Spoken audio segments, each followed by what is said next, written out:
Hello दोस्तों, आप सभी का स्वागत है आपके अपने यूट्यूब चैनल एग्जाम नॉलेज। तो चलिए फिर आज हम बात करते हैं, आज से की शुरुआत करते हैं।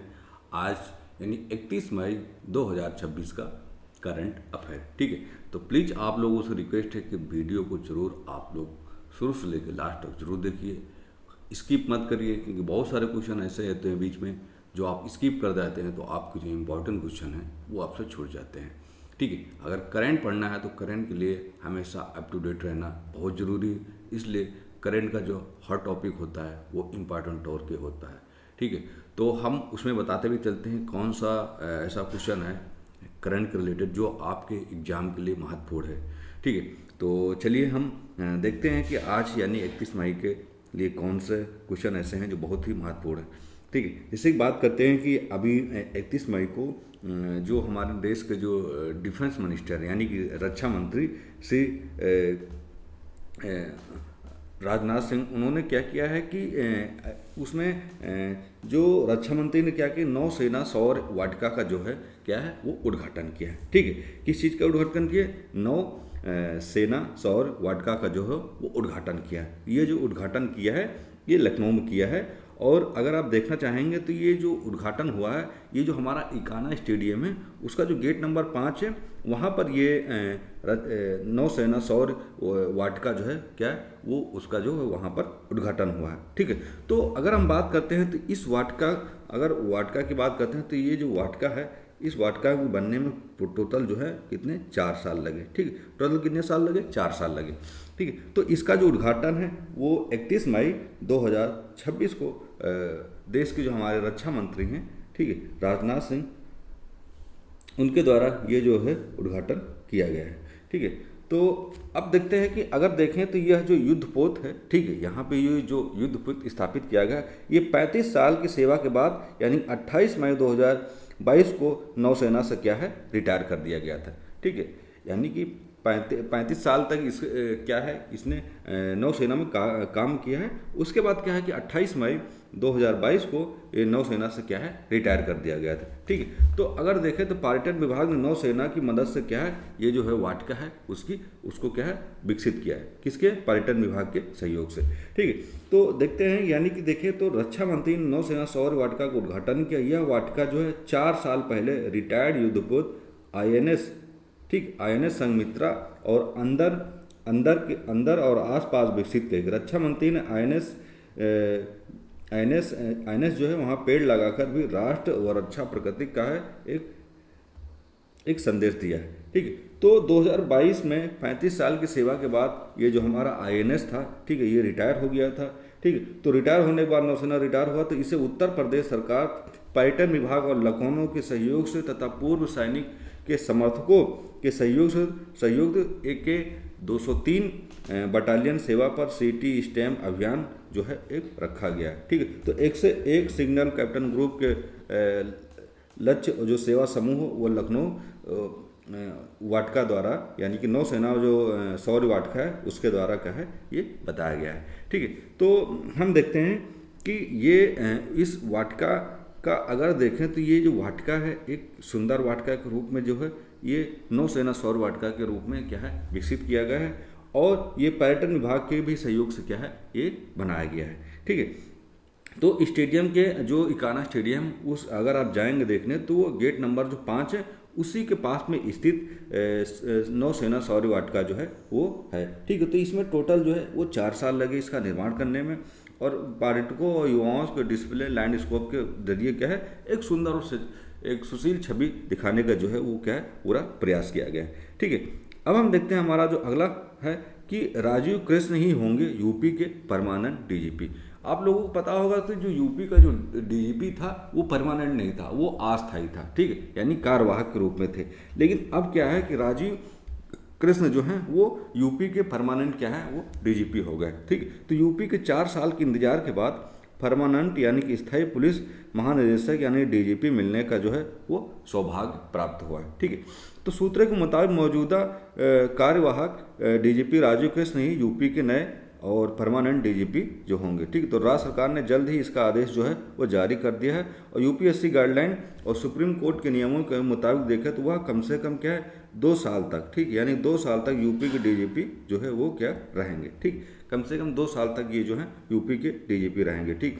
तो राजीव कृष्ण जो है वो 1 जून 2025 से कार्यवाहक डीजीपी के रूप में जो है वो क्या है कमान संभाल रहे थे, ठीक। तो दरअसल यूपी सरकार ने अब क्या किया है कि परमानेंट डीजीपी को लेकर संघ लोक सेवा आयोग, ठीक, यूपीएससी के 19 लोगों का जो है वो नाम दिया गया था, जिसमें से अगर फाइनल लिस्ट की बात करें तो वो फाइनल जो नाम निकल के आया था वो राजीव कृष्ण जो है इन्हीं का जो नाम है वो फाइनल, यानी कि टोटल देखा जाए तो 19 आईपीएसओ की जो है वो नाम दिए गए थे, ठीक है। लेकिन जो राजीव कृष्ण है वो उन्हीं का जो है वो क्या है नाम जो है वो सिलेक्ट किया गया था, ठीक है। तो अब जो हमारे यूपी के जो एक नए या परमानेंट डीजीपी की अगर बात करें, ठीक है, तो राजीव कृष्ण नए डीजीपी हैं, ठीक है। अब हम बढ़ते हैं, हमारा जो है कि एक देश एक चुनाव, ठीक है। तो अभी देखें वन नेशन वन इलेक्शन की बात हमेशा चली आ रही, ठीक है। तो एक देश एक चुनाव 2029 से पहला चरण और 2034 तक पूरा चक्र जो है वो क्या है कंप्लीट करने का जो है वो पूरा क्या है प्रयास किया जा रहा है, ठीक है। तो जैसे कि हम बात करते हैं तो जो 2029 में लोकसभा के साथ 20 राज्यों का जो है वो विधानसभा चुनाव कराने पर विचार किया जा रहा है, ठीक है। तो आपके राज्य पर क्या इसका असर पड़ सकता है, यानी कि जो हमारा 2029 का जो लोकसभा चुनाव होने वाला है, ठीक, उस लोकसभा में क्या है कि 20 राज्यों में जो विधानसभा चुनाव होना, उन विधानसभा चुनाव को कराने का जो है वो प्रयास किया जा रहा है, ठीक है। तो हम देखें देश में एक देश एक चुनाव को लेकर चर्चा जो है काफ़ी तेज सांसद की संयुक्त समिति में रहती है, ठीक है, जेपीसीसी। तो इसी से देखें तो सूत्रों के मुताबिक बात करें तो पूरे देश को एक साथ चुनाव चक्र में लाने का जो लक्ष्य है वो जेपीसी, ठीक, किसके द्वारा जेपीसी 2029 और 2034 में एक ये बदलने का जो है वो विकल्प सबसे व्यवहारिक माना जा रहा है। पहली बार पूरे देश के लोकसभा चुनाव के साथ करीब 20 राज्यों के विधानसभा जो चुनाव हैं वो कराए जा सकते हैं 2019 में, ठीक है। तो 2029 में तो 2029 के आसपास है ये, जिन्हें सीमित बदलाव से उस वर्ष तक ला सकते हैं। तो जेपीसी की अगर हम बात करते हैं तो अवधि जो है, ठीक है, इसका जो अवधि की बात करें तो ये 2026 का जो मानसून सत्र होगा तो कोई ना कोई जो है फैसला क्या है, यानी कि जो मानसून अब चालू होगा, सांसद को जो मानसून चालू होगा उस मानसून सत्र में इस पर कुछ ना कुछ जो है वो फैसला क्या है लिया जाएगा, ठीक है। ऐसे में अगर देखें तो 2029 के चुनाव चक्र तक कोई ना कोई जो है वो एक सहमति जो है वो बन जाएगी, ठीक है। तो हम देखें अगर बात करते हैं चुनाव की बात करते हैं तो जैसे कि चुनाव देखें तो जो अभी हम देखें जैसे 2028 की बात करते हैं, ठीक है, यानी कि 2028 की बात करते हैं तो कुछ केंद्र शासित राज्य हैं, कुछ ऐसे राज्य हैं जिनका चुनाव होना, ठीक है, जैसे कि एमपी यानी कि मध्य प्रदेश में, राजस्थान में, कर्नाटक में, त्रिपुरा में, तेलंगाना, मेघालय और नागालैंड, मिजोरम। तो 2028 में क्या है यहाँ पर चुनाव होने वाले, ठीक। अब 2029 की अगर बात करें जैसे आंध्र प्रदेश, अरुणाचल प्रदेश, उड़ीसा, सिक्किम, हरियाणा, महाराष्ट्र, झारखंड, इन राज्यों में 2029 में चुनाव होंगे, ठीक। अब हम बात करते हैं जैसे कि 2030-31 की, जैसे कि बिहार, दिल्ली, तमिलनाडु, केरल, पश्चिम बंगाल, आसाम, पुडुचेरी, ठीक।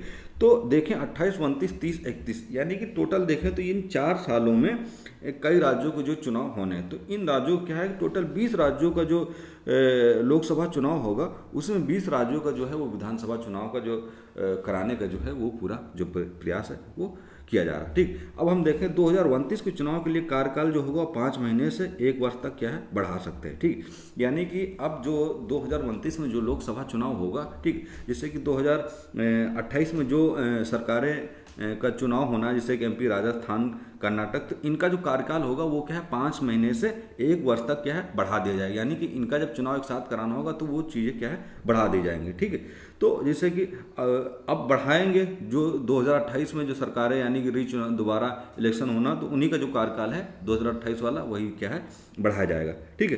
तो 2029 में चुनाव के लिए लमसम 1 से 2 वर्ष तक क्या है कटौती की जाएगी, ठीक, कितना लमसम 2029 में जो चुनाव प्रक्रिया है वो कम से कम 1 से 2 वर्ष का कटौती की जाए। 2034 में चुनाव कराने का जो विचार है वो पूरा हो, यानी कि अगर सरकार 2029 में 20 राज्यों के साथ चुनाव लड़ती है, यानी कि लोकसभा के साथ 20 राज्य के चुनाव का भी एक प्रक्रिया पूरी करती है, तो जब हमारा 2034 का जो चुनाव होगा तो वहाँ फाइनल रूप से देखा जाएगा कि अब जितने वन नेशन वन इलेक्शन, ठीक है, यानी एक देश एक चुनाव जो होगा प्रक्रिया होगा, एक देश एक चुनाव तो वहाँ पर 2034 का जो चुनाव प्रक्रिया होगी वहाँ पर सभी राज्यों का जो विधानसभा चुनाव वो प्लस लोकसभा वो सब 2034 में पूरा एक कर दिया जाएगा।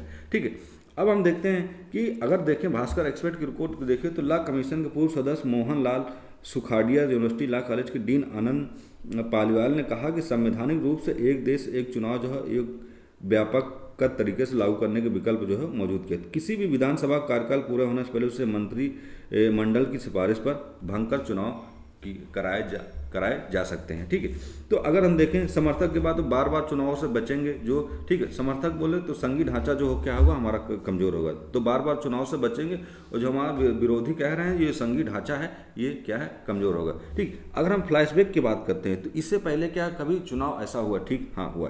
ठीक, 1967 की अगर हम बात करते हैं तो 1967 में एक साथ लोकसभा और विधानसभा के चुनाव हुए थे। ठीक, यानी कि 1952 से 1967 तक लोकसभा और विधानसभा के जो चुनाव थे वो एक साथ होते थे। ठीक है, तो एक यानी बार बार लोकसभा और अधिकार विधानसभा चुनाव जो हुआ यानी 1952 से 1967 तक लोकसभा और विधानसभा के चुनाव जो हैं वो एक साथ हुए।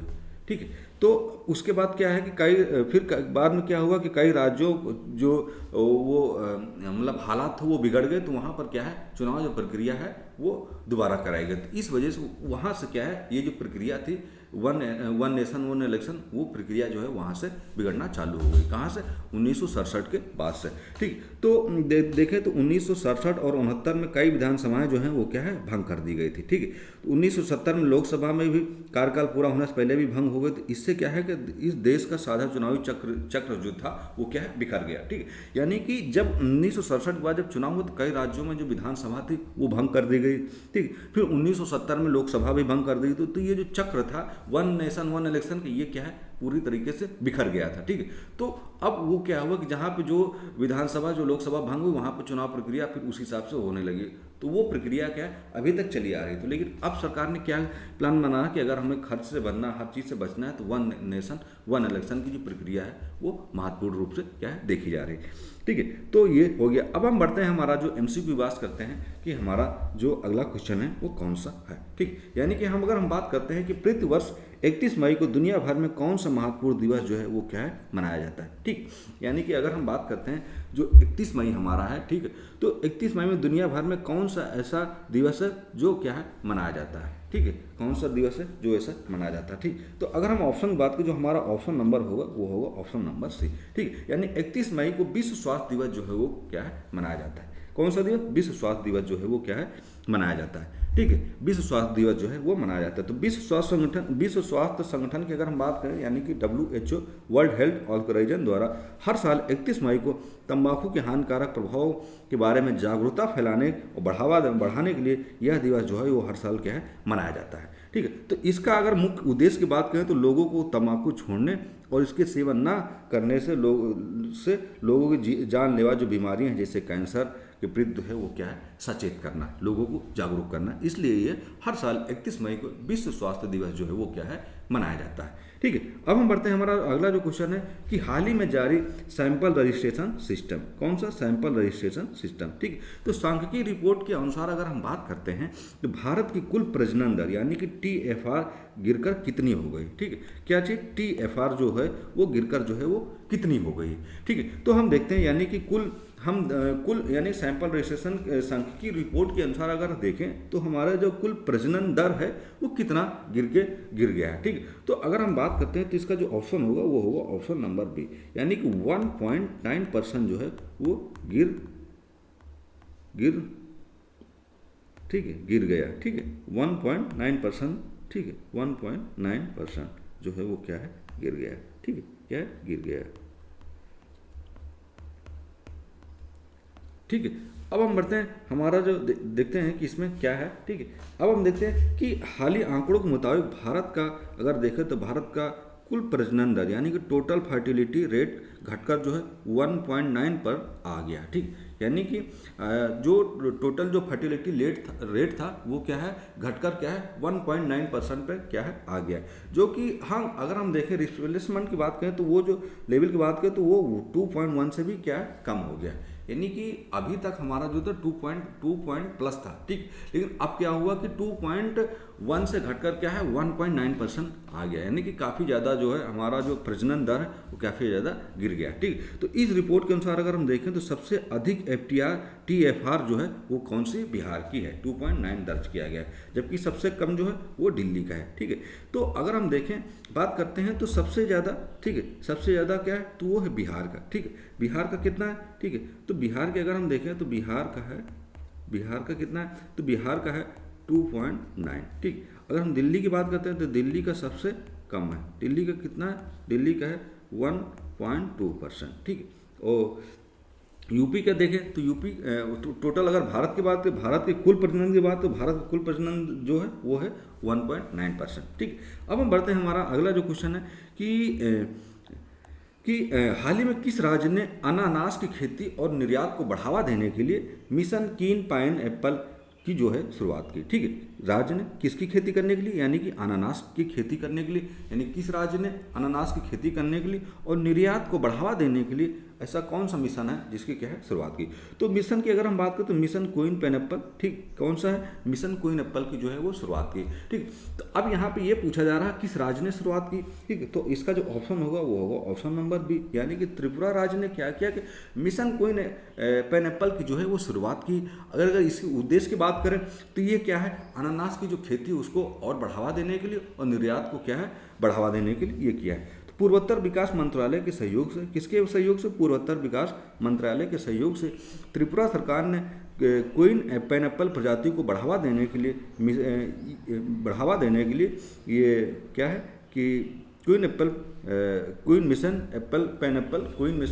पाइनएप्पल की क्या है वो क्या है शुरुआत की। ठीक है, तो हम बात करते हैं कि त्रिपुरा जो है वो एक विशेष अनानास अपने अनोखे स्वाद और खुशबू के लिए क्या है वो एक प्रसिद्ध माना जाता है। इससे क्या है हमारा जो राज्य का जो आधिकारिक फल भी हो वो क्या है घोषित किया गया है। ठीक है, तो अब हम बढ़ते हैं, हमारा जो अगला क्वेश्चन कि भारतीय वायुसेना यानी कि IAF ने हाल ही में किस प्रमुख संस्थान के साथ 3 यानी कि Su-30 MKI लड़ाकू विमानों के रखरखाव के लिए क्या है एक समझौता किया है। ठीक, यानी कि अगर हम बात करते हैं हमारा जो भारतीय वायुसेना है, ठीक है, उसने क्या किया है कि हाल ही में किस प्रमुख यानी किस संस्थान के साथ क्या है कि 3 Su-30 MKI लड़ाकू विमानों का जो एक रखरखाव और एक सुरक्षित रखरखाव रखने के लिए क्या है उस पर क्या है समझौता किया है। ठीक है, तो अगर हम देखें इसके, अगर हम ऑप्शन की बात करें तो इसका जो ऑप्शन होगा वो होगा ऑप्शन नंबर बी। ठीक, IIT बॉम्बे के यानी एक प्रमुख संस्था जो है वो है IIT बॉम्बे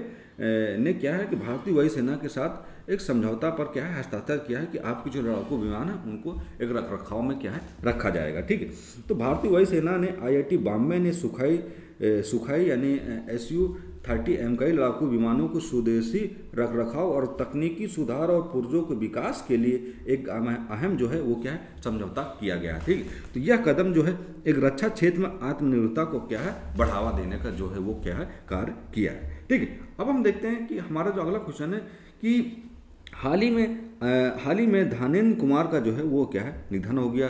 तो वह निम्नलिखित में से किस भारतीय संस्था के पहले अध्यक्ष थे, यानी कि हमारे जो धनेन्द्र कुमार जी थे, ठीक है, उनका क्या है कि हाल ही में उनका क्या है निधन हो गया। ठीक है, तो वो किस भारतीय संस्था के जो यानी कौन सी ऐसी भारतीय संस्था थे जिसके वो पहले अध्यक्ष थे।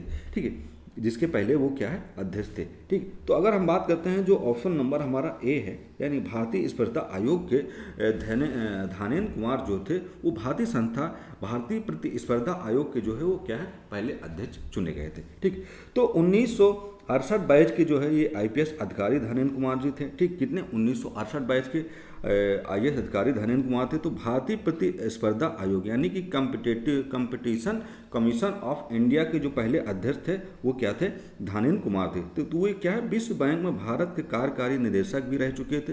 हाल ही में दिल्ली में उनके आवास पर एक दुर्घटना कारण जो है उनका क्या है निधन हो गया। ठीक, उनका दुर्घटना क्या है उनका वो निधन हो गया।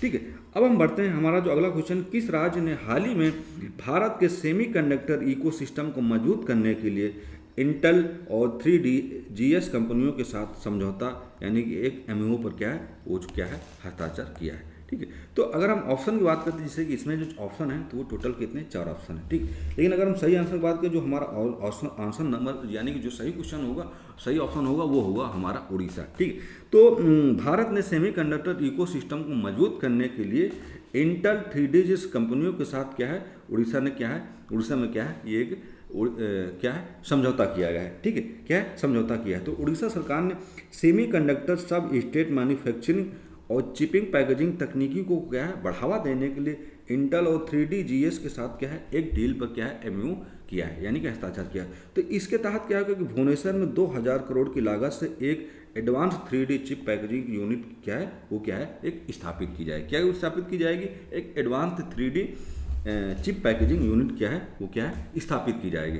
ठीक है, अब हम बढ़ते हैं हमारा जो अगला क्वेश्चन है कि डिजिटल गवर्नेंस यानी कि डिजिटल शासन। ठीक है, डिजिटल गवर्नेंस का मतलब है डिजिटल शासन के मूल्यांकन को बेहतर बनाने के लिए DARPG द्वारा कौन सा एक जो नया पोर्टल है वो लॉन्च किया गया। ठीक है, कौन सा जो है एक नया पोर्टल जो है वो लॉन्च किया गया। ठीक है, यानी कि डिजिटल शासन यानी कि डिजिटल गवर्नेंस को मूल्यांकन को बेहतर बनाने के लिए DARPG द्वारा कौन सा ऐसा पोर्टल जो है वो लॉन्च किया गया है। ठीक है, तो अगर हम देखते हैं इसका जो ऑप्शन होगा वो होगा ऑप्शन नंबर बी। ठीक, यानी कि NESDA 2025 जो है वो पोर्टल जो है वो डिजिटल गवर्नेंस को बनाने के लिए NESDA पोर्टल जो है वो लॉन्च किया गया है। ठीक है, तो इसमें प्रशासनिक सुधार, ठीक है, प्रशासनिक सुधार और लोक शिकायत विभाग। ठीक है, तो इसका है कि national e governance service delivery assessment के लिए ये है जो एक नया पोर्टल जो है वो लॉन्च किया गया है। ये जो है एक नया पोर्टल लॉन्च किया, ये राज्यों और केंद्र शासित प्रदेशों द्वारा दी जाने वाली डिजिटल सेवाओं की निगरानी और उनकी रैंकिंग तय करने में मदद करेगा। ठीक है, यानी कि यह जो पोर्टल है यह राज्य और केंद्र शासित प्रदेशों द्वारा जो जानकारी डिजिटल माध्यम से दी जाती है सेवाओं के लिए, तो उनकी सेवाओं की जो निगरानी रखी जाएगी और उनकी रैंकिंग तय की जाएगी, कौन सा राज्य जो है सबसे बेहतर काम डिजिटल गवर्नेंस के रूप में जो है सबसे बेहतर कर रहा है। ठीक है, अब हम बढ़ते हैं हमारा जो अगला क्वेश्चन है कि संयुक्त राज्य अमेरिका में आयोजित प्रतिष्ठित 2026 क्रिप्स नेशनल स्पेलिंग बी, कौन सा क्रिप्स नेशनल स्पेलिंग बी का किताब जो है वो किसने जीता है। ऐसे क्वेश्चन जो होते हैं बहुत ही इंपॉर्टेंट होते हैं। तो अब हम देखते हैं कि जो हमारा संयुक्त राज्य अमेरिका है वहाँ पर एक आयोजित स्क्रिप्स नेशनल स्पेलिंग बी का जो है वो एक 2026 में इसका आयोजन किया गया। ठीक है, तो हम देखते हैं ये जो किताब थी वो किताब किसने जीता। ठीक है, तो हम किताब की बात करते हैं, ये जो किताब किसने जीता। ठीक है, तो ये अगर हम ऑप्शन की बात हो, ये हमारा ऑप्शन नंबर ए, यानी कि श्रेय पारिक जी ने ये किताब जो है स्क्रिप्ट नेशनल स्पेलिंग बी, ये किताब उन्होंने अपने नाम दर्ज की। ठीक है, तो भारतीय मूल के अमेरिकी छात्र ने कहा कि भारतीय मूल यानी ये जो छात्र थे श्रेय पारिक थे, तो ये भारतीय मूल के थे और ये अमेरिकी छात्र थे, यानी कि अमेरिका में पढ़ाई कर रहे। तो श्रेय पारिक ने कठिन शब्दों के बिल्कुल सही स्पेलिंग बताकर 2026 की स्क्रिप्ट यानी कि नेशनल स्पेलिंग बी प्रतियोगिता का जो है वो ऐतिहासिक किताब जो है वो अपने नाम दर्ज किया। तो इस प्रतियोगिता में भारतीय मूल के बच्चों का जो दबदबा था वो लंबे समय से बना हुआ है। ठीक है, बच्चे जो भारतीय मूल के जो बच्चे हैं जो वो एजुकेशन के लिए पढ़ाई के लिए गए हैं, तो उनका जो दबदबा है वो कई सालों से बना आ रहा है। ठीक है, अब हम बढ़ते हैं अगला जो हमारा क्वेश्चन है कि भारत और किस देश के बीच हाल ही में सिंगापुर में 16वां रक्षा नीति संवाद यानी कि 16 डिफेंस पॉलिसी डायलॉग जो है वो आयोजित किया गया है। ठीक, अब हम देखते हैं यानी कि हम देखते हैं कि हमारा भारत और किस देश के बीच जो सिंगापुर में 16वां एक रक्षा नीति संवाद जो है उसका आयोजन हुआ था। ठीक है, तो हम देखते हैं तो किस देश के साथ जो है ये डिफेंस पॉलिसी डायलॉग जो है वो आयोजित किया गया। ठीक, तो अगर हम देखते हैं तो ये जो ऑप्शन नंबर हमारा बी है। ठीक है, यानी कि सिंगापुर में जो 16वां रक्षा नीति संवाद हुआ था तो वो सिंगापुर देश के साथ ही ये आयोजन जो हो वो किया गया था। ठीक है, तो भारत और सिंगापुर के बीच द्विपक्षीय सैन्य सहयोग को और मजबूत करने के लिए सिंगापुर में इस बैठक का आयोजन किया गया था। इसमें कि आर्टिफिशियल इंटेलिजेंस यानी कि AI, साइबर सुरक्षा और समुद्री सुरक्षा जैसे उभरते क्षेत्रों को मिलकर काम करने की जो वो सहमति बनी हुई है। ठीक है, अब हम देखते हैं हमारा जो अगला यानी कि लास्ट क्वेश्चन है कि केंद्रीय मंत्रालय द्वारा 12 राज्यों के लिए ग्रामीण आवास योजना के तहत 10,021 लाख करोड़ रुपए से अधिक की राशि जो है वो क्या है दी गई। तो इस योजना का जो लक्ष्य है वो किस वर्ष तक और सभी के लिए आवास पूरा करने का जो लक्ष्य है वो पूरा किया गया। ठीक, तो केंद्रीय मंत्रालय द्वारा 12 राज्यों को ग्रामीण आवास, ठीक, यानी कि जो ग्रामीण में जिनके घर नहीं है, तो ग्रामीण आवास योजना के तहत 10,021 लाख करोड़ रुपए की से अधिक राशि जो क्या है वो जारी की गई। ठीक, तो अगर हम देखें ये जो योजना है तो इस योजना का लक्ष्य जो है वो कब तक पूरा करने का है। ठीक, तो इस योजना का अगर लक्ष्य पूरा करने की बात करें तो ये जो हमारा 29 है 2029 तो ठीक है, तो इस योजना लक्ष्य पूरा करने का 2029 तक ये क्या है पूरा किया गया। ठीक, तो केंद्रीय ग्रामीण मंत्रालय विकास मंत्रालय ने प्रधानमंत्री आवास योजना, ठीक है, कौन सा प्रधानमंत्री आवास योजना ग्रामीण के तहत मार्च 2029 तक सभी के लिए पक्का मकान के लक्ष्य को पूरा करने के लिए यह फंड जो है वो क्या है जारी किया गया। तो खास बात यह है कि इस योजना के तहत लगभग 75 घरों का स्वामित्व महिलाओं के पास संयुक्त रूप से जो है वो रखा जा रहा है। ठीक, तो इस योजना का लगभग 75% जो घरों का स्वामित्व यानी महिलाओं के अधिकार पर महिलाओं को जो उनके रूप में ये योजना का जो लाभ है वो महिलाओं को दिया जा रहा है। ठीक, तो आज का जो हमारा करंट का जो टॉपिक था वो बहुत ही महत्वपूर्ण था आप लोगों के एग्जाम के लिए। ठीक है, तो इसलिए हम जरूर कहते हैं कि हमारे जितनी भी क्लासेस होती हैं तो प्लीज़ आप लोग शुरू से लेकर लास्ट तक जरूर बनिए, वीडियो को स्किप मत करिए। ठीक है, तो चलिए मिलेंगे हम नेक्स्ट क्लास के साथ, तब तक आप हमारी क्लास को देखिए, लाइक करिए, कमेंट करिए, सब्सक्राइब करिए, अपने दोस्तों को भेजिए। कोई भी त्रुटि होती है तो प्लीज़ आप लोग उसको कमेंट करके जरूर बताइए। फिर हम मिलेंगे नेक्स्ट वीडियो के साथ। जय हिंद, जय भारत।